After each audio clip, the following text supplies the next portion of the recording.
Hello everyone, welcome to TalentSprint. In this session of geography, we shall discuss the Earth, part 1 of the Earth topic. So how much do you know about Earth?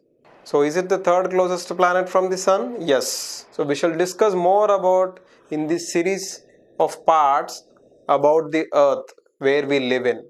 So are you ready? So shall we start? Yes. So moving on about the facts about Earth. So what are the facts about Earth? So generally we have the age of the Earth as 4.6 billion years ago. So we have studied in geography already the age of the solar system or Milky Way galaxy is around 13.8 billion years ago. So Earth started to form around 4.6 billion years ago. Okay, billion means 100 crores of years. So 4.6 billion years ago, the Earth was formed. And currently, what is the shape of the Earth? It is a geoid shape. What do you mean by geoid? Generally, people call Earth means it is having a shape of sphere. Sphere means like we have a ball, right? It is three-dimensional circle. A sphere is a three-dimensional circle. But generally, Earth is not like a sphere. So what do you mean by a geoid? So it is not perfectly sphere, but it is flat at the poles, both at North Pole and South Pole. So when I join the curve, so we can see the two flat lines at the North Pole and South Pole. So that's why that shape is called as geoid. Okay, so when I take a sphere, instead of joining it like a circle at the poles, I have flat lines. So Earth is flat at the poles, both at North Pole and South Pole. So remaining shape will be same like that of sphere. Only at the poles there will be flat lines. So that's why Earth is flat at the poles. So this shape is called as geoid shape. So geoid means Earth-like shape in Greek language. Okay, then it is the third planet from the Sun, we know already. First is Mercury, then Venus, then third planet from the Sun is the Earth, and it is at a distance of 150 million kilometers, which we call it as 1 astronomical unit. Very repeated question in many examinations. 1 astronomical unit is equals to 150 million kilometers. Clear with this? So it is a distance between Sun to the Earth. Okay, so moving on to the next fact, Earth has one moon and it is called as the natural satellite. So when we call a satellite, satellite is an object which revolves around a planet. It may be artificial or it may be natural. Okay, clear with this? So we have one moon, that is our natural satellite. So there are many artificial satellites which are sent by our scientists on Earth. Okay, this is our natural satellite, and Earth has no rings like Saturn or Jupiter. Okay, and it supports life. This is a very important thing. Remaining 7 planets do not support life, but our Earth supports life because we have atmosphere, hydrosphere and lithosphere. So if we have these things, that is biosphere, which is comprising of lithosphere, hydrosphere and atmosphere, there exists life on that planet. So Earth supports life. Moving on to next fact, that is axial tilt of the Earth. So when the Earth is placed in the space, is the axis of the Earth, is it perfectly vertical? No, it is not perfectly vertical. It is just tilted from the vertical. How much is the degrees angle it is making? 23.46 is the degrees which it makes with the vertical. You can see the figure. See, the axis of the Earth, which is passing from the North Pole to South Pole, is making 23.46 degrees with the vertical. Okay, so this is called as axial tilt of the Earth. Okay, that's why both poles will not receive the same heat. Suppose if the Earth is like this, so South Pole will receive more heat than the North Pole. Yes or no? Right? So this is because of the axial tilt of the Earth with the vertical. Clear with this? Moving on to next, rotation of the Earth. So all the planets rotate around their own axis. Okay, so how much time does Earth take? Earth takes 23 hours 56 minutes 4 seconds to complete one rotation about its own axis. So this question was asked once in CGL exam. 23 hours, 56 minutes and 4 seconds. And it rotates from west to east. That's why sun appears that it is rising in the east and setting in the west. Okay, so Earth rotates from west to east like 6 other planets, like 5 other planets. So total 6 planets rotate from west to east. Only Venus and Uranus will rotate from east to west. We have seen already in the previous geography topics. Okay, so Earth rotates from west to east, and it takes 23 hours, 56 minutes and 4 seconds to complete one rotation. And rotation causes day and nights. If there is no rotation of the Earth from west to east, there will be no day and nights causing on the Earth. Okay, if there is no day and night, one part will be always day and other part will be always night. So to support life we need day and night. So rotation causes day and night. Remember this, rotation about its own axis will cause day and nights. And moving on to revolution of Earth. So what do you mean by revolution? Revolution means it is the time taken by a planet or any star which orbits another star, that is our sun. So for one revolution Earth takes how much time? So it takes 365 1 by 4 days, that is 365 6 hours to complete one revolution around the sun, because it is around 150 million kilometers from the Earth. Okay, and it revolves in anti-clockwise directions. All the planets in the solar system will revolve in the anti-clockwise direction around the sun. Okay, and revolution and axial tilt of the Earth will cause seasons. Rotation causes day and night. Revolution and axial tilt of the Earth will cause seasons, because sun will not be exactly center of the elliptical orbit. See, orbit of the Earth is not totally elliptical. Okay, because sun will not be at the center of this elliptical orbit. So sun will be at some place of the ellipse. Okay, so some place will be nearer to the Earth and some place will be nearer, far away from the sun. Okay, so sometimes sun will be nearer to the Earth and sometimes sun will be far away from the Earth, because of sun is not at the center of this elliptical orbit where the Earth is revolving around the sun. Okay, that's why we have the summer season, winter season. All these seasons are caused because of the revolution and axial tilt. Both will cause the seasons on the Earth. Okay, and equinoxes, equal day and night, and solstices, like day is greater than, summer solstice means day will be greater than night, and winter solstice means night will be greater than day. Okay, remember this. So in the revolution of the Earth we have equinoxes. So what do you mean by equinoxes? Day will be equal to night.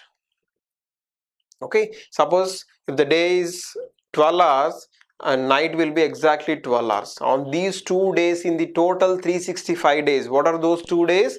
On March 21st and September 23rd. On these 2 days, sun will be exactly on the equator. Okay, so that there will be equal days and equal nights. Clear with this? And summer solstice, what do you mean by summer solstice? Day will be very greater than night out of the 365 days on June 21st. Okay, on June 21st, the highest day will be recorded on this June 21st. That's why we celebrate International Yoga Day on June 21st also. And what do you mean by winter solstice? Night will be greater than day out of these 365 days. Okay, so this happens on December 22nd. Okay, night will be very longer than day on December 22nd. Clear with this? So equinoxes March 21st and September 23rd, and summer solstice on June 21st, and winter solstice on December 22nd. Okay, we shall see on the diagram. You can see clearly this is a revolution of the Earth around the sun. Don't think that it is here for pictorial representation. The sun is in the middle. Okay, but its sun will not be exactly at the middle. Okay, so first you can see the equinox on 21st March. In the northern hemisphere there will be spring, and in the southern hemisphere there will be autumn. And moving on, we have the summer solstice on 21st June, and there will be summer in the northern hemisphere and winter in the southern hemisphere. Okay, and moving on to the next equinox, that is on 23rd September, opposite will happen of the earlier equinox. Autumn will be in the northern hemisphere and spring will be in the southern hemisphere. And moving on to the winter solstice, it happens on 22nd December. Winter will be in the southern hemisphere. We in India, we are in northern hemisphere. There will be winter in the northern hemisphere and summer in the southern hemisphere. Australia will have summer in the southern hemisphere during the winter solstice. So this is about the revolution of the earth. So revolution of the earth and axial tilt of the earth will cause seasons. Okay, so total revolution, it takes 365 1 by 4 days. So after 4 years, this 1 by 4 will become 1. So 366 days. So leap year after 4 years. Okay, that will be adjusted in the leap year. Okay, clear about the revolution of the earth. Moving on to some more terms in the revolution of the earth, we have like perihelion and aphelion. So what do you mean by perihelion? Perihelion means it is the shortest distance between the sun and the earth. It is around 147 million kilometers and it occurs on 3rd January. I've already told you, sun will not be at the center of the elliptical orbit of the earth, where the earth is rotating, revolving around the sun.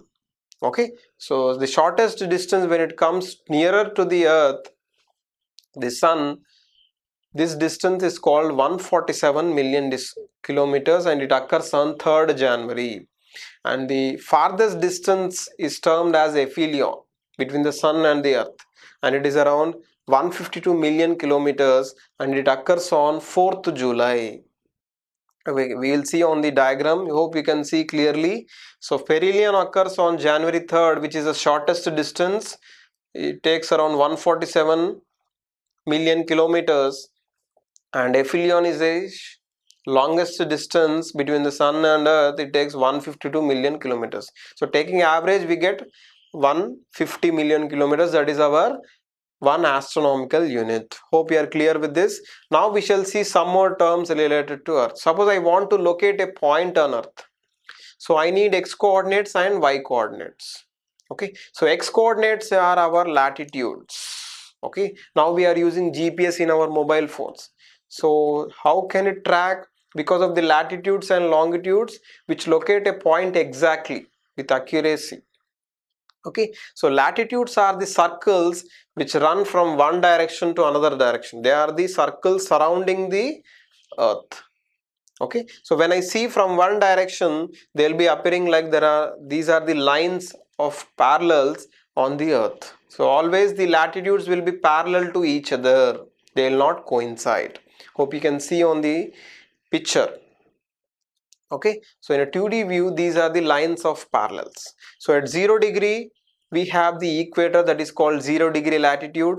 Moving above, we have to the northern hemisphere 22.5 degree north latitude, which is our Tropic of Cancer, and 66.5 degree north latitude, that is our Arctic Circle, and 90 degree north latitude is our North Pole. Moving below, we have 22.5 degree south, we have Tropic of Capricorn, 66.5 degrees south we have Antarctic Circle, and at 90 degrees south we have the South Pole. At 90 degree south we have the South Pole. So these latitudes are the x coordinates way to denote a point.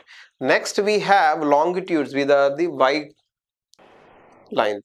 Suppose we have x coordinates, we need y coordinates also to locate a point exactly. So what are these longitudes? These are the lines which run from one pole to another, either South Pole to North Pole or North Pole to South Pole. Okay, so these are not parallel lines. Remember this, they will cover the total 360 degrees of our earth. So totally we can say there are around 361 latitudes, because 180 degrees east longitudes, 180 degrees west longitudes, and both will coincide at one place. Okay, so totally we have 361 longitudes. Clear with this? And the 0 degree longitude, it passes through Greenwich of London in the United Kingdom, and this is called our prime meridian. Okay, remember this. So this 0 degree longitude passes through Greenwich of London in United Kingdom, and it is called as prime meridian. Okay, so right side of, when we see like this, when the right side of the 0 longitude are eastern side, and west side and the left side of the prime meridian are called as the western side. So we take positive because sun rises in the east and earth is moving from west to east, right? So we take positive onto the eastern side and negative onto the western side. Clear with this? Suppose of the time at London is 12 a.m. okay, and the time at Australia is, suppose take it 6 a.m. okay, always eastern side will be ahead because sun rises in the east. Remember this. Moving on to some more things about longitudes. So earth makes 360 degrees in 24 hours. So in 1 hour it covers around 15 degrees. So this is our base to calculate time. Have you seen in our mobile phones, we will see GMT plus 5:30? Yes. How did we get that 5:30? Because earth has a longitude. We have our Indian standard time, which is passing through 82.5 degrees. So when I divide by 82.5 by 15, I will get 5:30 because we are on eastern side. So plus 5:30. Suppose if the time at Greenwich is 12 p.m. So India will be having 5:30 p.m.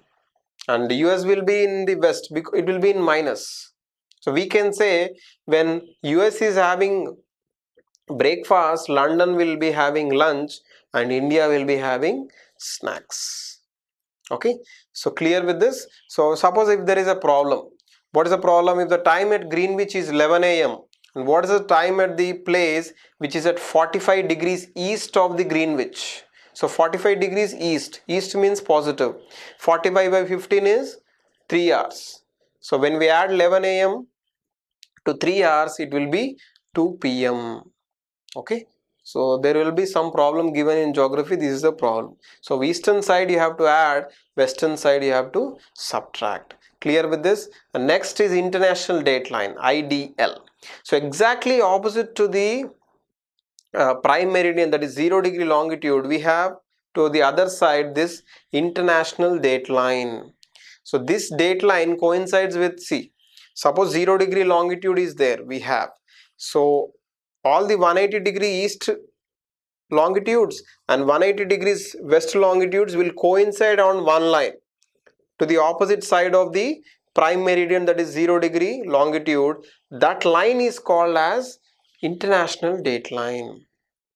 Clear with this? 180 degree east and 180 degree west longitude will coincide on one line, that is called international dateline. And don't think that it is a single straight line, it is a zigzag line. Okay, when I cross to the eastern side I will gain 24 hours, and when I cross to the western side of this international dateline I will lose 24 hours. Suppose you want to celebrate your birthday twice, you can go to west. Okay, clear with this? International dateline 12 hours, 12 hours, you will get totally 24 hours when you move on to the eastern side of the, when I cross to the eastern side. When I move to the western side I will lose 24 hours. Okay, clear with this? So this is about international dateline. Next we'll study about Earth's moon. So we have only one moon which is at a distance of 3,84,000 kilometers from the Earth, and it is a satellite because it is revolving one planet, and it is a natural satellite, not artificial satellite. And we have like we have perihelion and aphelion for sun and earth. For earth and moon we have perigee and apogee. So perigee is the shortest distance between the earth and the moon, and it is around 3,63,396 kilometers, and apogee is the farthest distance between the earth and the moon, which is around 4,05,504 kilometers. Okay, and the time taken by the one rotation by the moon is 27.3 days. Okay, and in the same west to east direction, and revolution also it takes the same time, that is 27.3 days, and in the anti-clockwise direction it revolves around the earth. Okay, and its gravity is 1 by 6th of the earth. Suppose if you are 120 kg here, you will be 20 kg on the moon. Okay, clear with this? Because gravity depends on the size of the objects. Higher the size, higher will be gravity. Moon size is lower, so its gravity is lesser, and it is 1 by 6th of the earth. Okay, next moving on to eclipse. So what do you mean by eclipse? Eclipse is formed because of the shadow created by one object. Suppose I am sitting here. So how my eclipse is formed? I will not be visible to you either partially or fully. So someone should obstruct me in the middle. Suppose there is a light falling on me, so you are seeing me. So someone comes in the middle, so you can't see me. So like that eclipse will happen. So solar eclipse means the sun is not visible. Remember this. Lunar eclipse means moon is not visible. So what do you mean by solar eclipse? Sun is not visible. So how sun is not visible? When sun, moon, earth are in straight line, then the solar eclipse will form. So moon will obstruct the sun's rays because we are at 150 million kilometers, right? So moon will be objecting the sun's rays, and sun will not be visible sometimes, either fully or partially. So sometimes there is full solar eclipse, that means sun is not fully visible. Sometimes sun is partially visible. So this happens when moon comes in between of sun and the earth. Okay, you can see clearly in the diagram. Okay, this is the solar eclipse diagram. Moon comes in the middle of sun and the earth. And moving on to lunar eclipse, moon is not visible. How? When moon is not visible? So when our earth obstructs the sun's rays which are falling on the moon, that means earth should come in the middle of earth and the moon, then the lunar eclipse will form either fully or partially. This is a diagram for the lunar eclipse. Okay, so these are some of the concepts which I want to discuss in the part 1 of this earth. We shall meet in the next sessions. Thank you so much.